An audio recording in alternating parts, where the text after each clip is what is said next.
Hello guys, అంత బాగున్నారా? Welcome to Nagesh Vihari. ప్రస్తుతం అయితే మనము సాహసం మూవీ షూట్ చేసిన లొకేషన్కి అయితే వచ్చినామండి. అది ఏది కాదు, టెంపుల్ అనమాట. ఈ టెంపుల్లోనే సాహసం మూవీ అంతా షూట్ చేశారు అని చాలా వీడియోస్లో విన్నాను, చాలా మంది కూడా చెప్పారు. అందుకే నేను ఆ టెంపుల్ మీకు చూపిద్దామని వచ్చాను. ప్రస్తుతం నేను ఆ టెంపుల్ దగ్గరే ఉన్నాను. ఆ టెంపుల్ని నేను చూసి మీకు చూపిస్తాను. ఇదిగో ఇక్కడ నా వెనకాల కనిపిస్తున్నదే ఆ టెంపుల్ అనమాట. చూడండి, ఆ నమూనా కూడా అలాగే ఉంది. మనం ఏం చేద్దామంటే ఈ టెంపుల్ ఎలాగుందో ఫస్ట్ చూసేద్దాం. సాహసం మూవీలో చేసింది నిజమా కాదా అది కూడా తెలుసుకుందామండి. లోపలికి వెళ్ళి టెంపుల్ అంతా చూసేద్దాం, పదండి. సో ఇక్కడ ఈ టెంపుల్ ఉన్న ప్రదేశాన్ని, ఈ సరౌండింగ్స్ అంతా చూస్తూ ఉంటే నాకైతే ఏదో ఇక్కడ షూటింగ్ చేశారని కానీ ఇంకోటి కానీ అని అనిపించట్లేదండి. ఎందుకంటే చాలా నిర్మానుషంగా ఉంది, పట్టించుకునే నాదుడు లేదు. అసలు దారిలే సరిగ్గా లేవండి ఈ టెంపుల్కి వెళ్ళడానికి. ఎక్కడ చూసినా రాళ్ళు, గుట్టలు, చెట్లు, కంపలు, ఇట్లాంటి దారిలో నుంచి పోయి ఈ టెంపుల్ చూడాలా. ఎక్కడ డైరెక్షన్స్ లేవు, అసలు మెయిన్ రోడ్ ఎక్కడో కూడా తెలియట్లేదండి. ఎందుకంటే నేను చాలా ఎతికినా అసలు ఆ టెంపుల్ దగ్గరికి వెళ్ళడానికి ఎలా ఉంది, మెయిన్ రోడ్ ఏమన్నా ఉందా. ఎందుకంటే టెంపుల్స్ అంటే ఖచ్చితంగా మెయిన్ రోడ్స్ ఉంటాయి. ఆ మెయిన్ రోడ్ ఎక్కడన్నా ఉందా, ఆ టెంపుల్ దగ్గరికి సీదా వెళ్ళడానికి ఎక్కడుంది. చూస్తున్నారా అంతా మొత్తం ఈ దారంతా ఎలాగుందో. చాలా ఘోరంగా ఉందండి పరిస్థితి. గండికోట అంటే గండికోట అని కాదు, చాలా మాన్యుమెంట్స్ పరిస్థితి ఇలాగే ఉందనుకోండి. సో ఇందాక చెప్పాను కదా, అసలు దారి అయితే ఉందండి. ఎందుకంటే ప్రతి టెంపుల్కి రావాలంటే ఏదో ఒక చోట దారి ఉంటుంది. ఇదే ఈ టెంపుల్కి రావడానికి మెయిన్ రోడ్ అనమాట. ఇక్కడ కొంతమంది ఉంటే వాళ్ళని అడిగినాను, అసలు ఈ రోడ్లో నుంచి ఈ టెంపుల్ దగ్గరికి ఎలా రావాలి అని అడిగితే, ఎక్కడో బయట ఊరు బయట నేను మెయిన్ ఎంట్రన్స్ చూపిస్తాను కదండి, దానికి ముందరే ఒక రోడ్డు వస్తుందంట. ఆ రోడ్లో నుంచి వస్తే ఈ రోడ్డు కనెక్ట్ అయ్యి సీదా టెంపుల్ దగ్గరికి వస్తుందంట అండి. యాక్చువల్గా ఈ టెంపుల్ సాహసం మూవీ టెంపుల్ అని చాలా ఫేమస్. బట్ ఏంటంటే ఇది మాధవరాయ టెంపుల్ అండి. ఇందాక మీరు బోర్డు చూసారు కదా, మాధవరాయ స్వామి టెంపుల్ అనమాట. సో ఈ టెంపుల్ చాలా పాతది, 14th centuryలో అప్పట్లో కట్టిన టెంపుల్ అండి ఇది. సో ఈ టెంపుల్కి చుట్టూ విగ్రహాలు అయితే ఉన్నాయండి. అంటే ఆ స్కల్ప్చర్స్ అన్నీ ఉన్నాయి, చాలా అందంగా ఉన్నాయి. ఒక్కొక్కటి మీకు చూపిస్తాను, బ్యాక్గ్రౌండ్ మ్యూజిక్ పెట్టి చూపిస్తాను, చూడండి.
ఇక్కడ ఈ స్ట్రక్చర్ అంతా చూస్తున్నారా, ఓవరాల్గా ఈ స్ట్రక్చర్ మొత్తాన్ని గ్రానైట్ స్టోన్తో చేశారనమాట.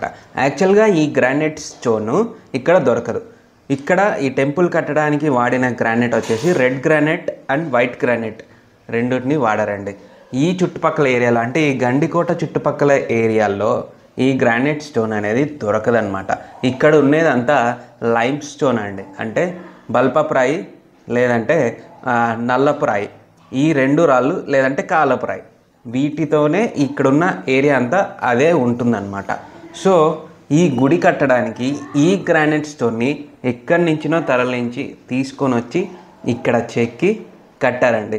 సో ఇది ఎక్కడి నుంచినా ఇంత లావు రాళ్ళు తరలించాలంటే ఎంత వర్క్మెన్షిప్ కావాలి, వాళ్ళు ఎంత కలిసికట్టుగా పనిచేసి ఉండాలి, ఎంతమంది పనిచేసి ఉండాలి, వాళ్ళకు అంటే ఎంత నియక్కత అంటే ఎట్లా చెప్పాలి, ఎంత పంచువాలిటీ ఉంటుంది.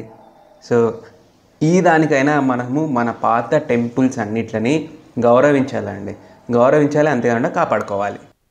ప్రస్తుతం మనం 21st సెంచరీలోనే ఇంటికి వాస్తు చూసి కడుతున్నాం, కానీ ఈ గుడి మనకు 14th సెంచరీలో కట్టారు. మరి దీనికి వాస్తు చూడరా? ఖచ్చితంగా వాస్తు చూసే ఈ గుడిని కట్టారండి. ఈ గుడి పక్కా వాస్తుతో కట్టారనమాట. ఏ మూలలో ఏముండాలో అవి కరెక్ట్గా ఉన్నాయి ఈ గుడిలో. సరే, ఈ వాస్తు గోలంతా ఎందుకు కానీ మనకు లోపలికి వెళ్ళి గుడి చూద్దాం. గుడి అయితే చాలా బాగుంది, చాలా నీట్గా మెయింటైన్ చేస్తున్నారనమాట. ఈ గుడిని వెళ్ళి గుడిని చూసేద్దాం పదండి.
యూట్యూబ్ అంట యూట్యూబ్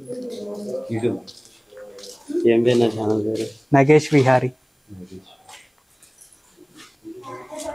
ఇక్కడ ఈ బొమ్మ చూస్తున్నారా ఎట్లా చెక్కినారంటే, ఈ టెంపుల్ బరువు అంతా వీళ్ళు నలుగురే మోస్తున్నట్టు 4 దిక్కుల 4 బొమ్మలు చెక్కినారండి ఈ మంటపానికి. ఎస్పెషల్లీ ఇక్కడ ఇతను ఉన్నాడు, ఆ మూల సేమ్ అలాగే ఒక అతను ఉన్నాడు, అదిగో అక్కడ ఉన్నాడు మూల, ఆయన కూడా అలాగే మోస్తున్నట్టు చెక్కారు. ఇదిగో చూస్తున్నారా, ఈయన అలాగే ఉన్నాడు.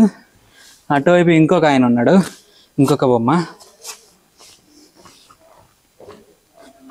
ఇదిగో చూడండి, ఈయన కూడా బరువు మోస్తున్నట్టు. ఆ మూలలో ఇంకొక ఆయన ఉన్నాడు,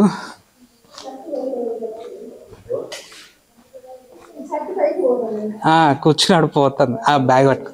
ఇదిగో ఇక్కడ ఇంకొక అతను. వీళ్ళ నలుగురు కలిసి ఈ మండపం బరువు అంతా మోస్తున్నట్టు ఎంత బాగా ఊహించి చెక్కినారు కదా. యాక్చువల్గా వీళ్ళు రాక్షసులు అనమాట. వీళ్ళవి ఏ టెంపుల్లో అయినా సరే చెక్కుతారు ఇలాగనే.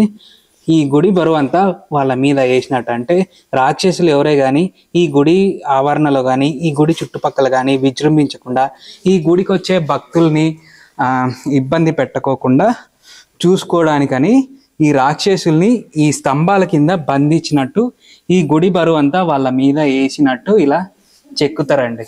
చెక్కి మంత్రోచ్చారణ చేసి వాళ్ళను బంధించేవాళ్ళంట అప్పట్లో గుడి కట్టేటప్పుడు. సో మనకు గోపీచంద్ సాహసం మూవీలో క్లైమాక్స్ సీన్కి ముందర వాళ్ళు కొన్ని వీల్స్ తిప్పి ఒక బావిలో నుంచి లోపలికి పోయే సీన్ అయితే ఉంది కదా, ఆ సీన్ కోసం ఆ సెట్టింగ్ అంతా ఇక్కడే వేసుకున్నారండి. వాళ్ళు ఆ వీల్స్ తిప్పే సెట్ అంతా ఇక్కడ వేసుకున్నారనమాట. గోపీచంద్ అదేదో తీసుకొని వచ్చి, అది కీ లాంటిది తీసుకొని వచ్చి అక్కడ పెట్టి ఆ వీల్స్ తిప్పి అది పోయే సెట్ని ఇక్కడే వేశారండి. ఇది నిజమా కాదా, చాలా యూట్యూబ్ ఛానల్స్ అయితే చెప్పినాయి. ఇది నిజమా కాదా అని నేను ఎంక్వైరీ చేసినాను. అయితే అది నిజమని తేలింది. ఈ గుడిలోనే ఓవరాల్గా ఆ సినిమా క్లైమాక్స్ సీన్స్ అన్ని చేశారు. ఇంకా మిగతా క్లైమాక్స్ ఉంటుంది కదా, అంటే ప్రీ క్లైమాక్స్, నేను ఇప్పుడు చెప్పేది ప్రీ క్లైమాక్స్. క్లైమాక్స్ ఏదైతే ఉందో దాన్ని అంతా మన బెలూమ్ కేవ్స్లో చేశారు. ఇంకా మిగతాదంతా రాజస్థాన్లో ఎడారిలోకి వెళ్ళి చేశారండి. సో ఇక్కడ చూస్తున్నారా, ఇందాక నేను బయట చెప్పినట్టుగా ఇక్కడ దొరికేది ఈ కింద ఫ్లోరింగ్కి యూటిలైజ్ చేసిన స్టోన్ అండి. దాన్ని లైమ్ స్టోన్ అంటారు. ఇక ఈ పిల్లర్ వచ్చేసి గ్రానైట్ స్టోన్. సో చెప్పాను కదా ఇందాక, అలాగే ఇక్కడ నుంచినో ఈ గ్రానైట్స్ తీసుకొని వచ్చి ఇక్కడ ఈ టెంపుల్ని కట్టారండి.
సో ఇది స్వామివారి గర్భగుడి అండి.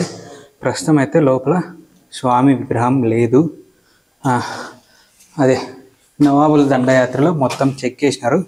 అసలు ఆ స్వామి విగ్రహం ఎక్కడుందో కూడా ఎవరికి తెలియదు అనమాట. లోపల చూడండి, ఎంటీ, టోటల్ ఎంటీగా ఉంది. సో ఈ టెంపుల్కి చుట్టూ ఇట్లా మీనా యంత్రాలు అయితే పెట్టినారండి. అంటే చేప గుర్తులు చెక్కినారనమాట. అది ఎందుకు చెక్కినారు ఏమనేది హిస్టరీలకు పోతే కానీ తెలియదు. ఇది చూడండి, ఇక్కడ ఇది ఒకటి ఇలా ఉందా, ఇక్కడ చూస్తే తల ఏమో ఒకటే కానీ 3 చేపలు కలుసుకొని ఉన్నాయి చూడండి. చూస్తున్నారా? ఇక్కడ చూస్తే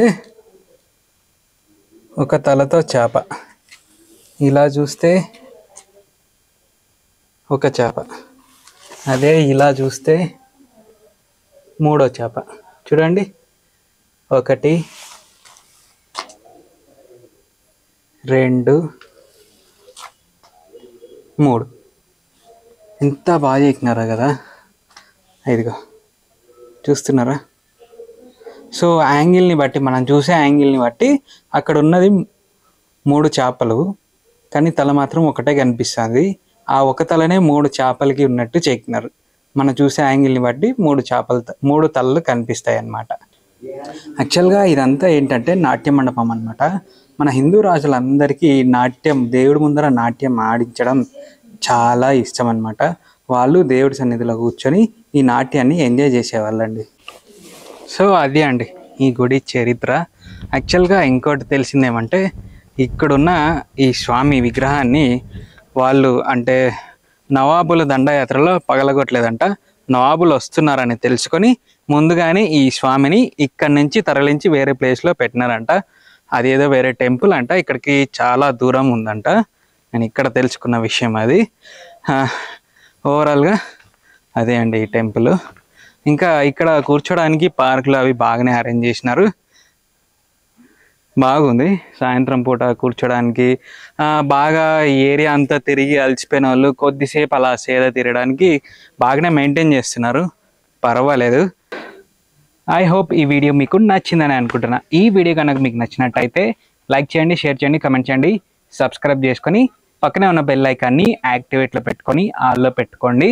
ఇంతటితో ఈ సిరీస్ అయితే అయిపోలేదు, ఇంకా చాలా ఉన్నాయి. ప్రస్తుతం ఈ మాధవేశ్వర స్వామి టెంపుల్, మాధవరాయ స్వామి టెంపుల్ని చూసాము. ఇంకా ఇక్కడ ఒక మసీద్ ఉంది, రాణి మహల్ ఉంది, ఇంకా అలాగే లోయ ఉంది. ఆ ప్లేస్ అన్నీ చూడాలి. ఈ వీడియోలన్నీ మీకు ఇలాగే రావాలంటే సబ్స్క్రైబ్ అయితే ఖచ్చితంగా చేసుకోండి. ఈ వీడియోని లైక్ చేయండి, అలాగే పక్కనే ఉన్న బెల్ ఐకాన్ని యాక్టివేట్ చేసుకోండి. Thank you.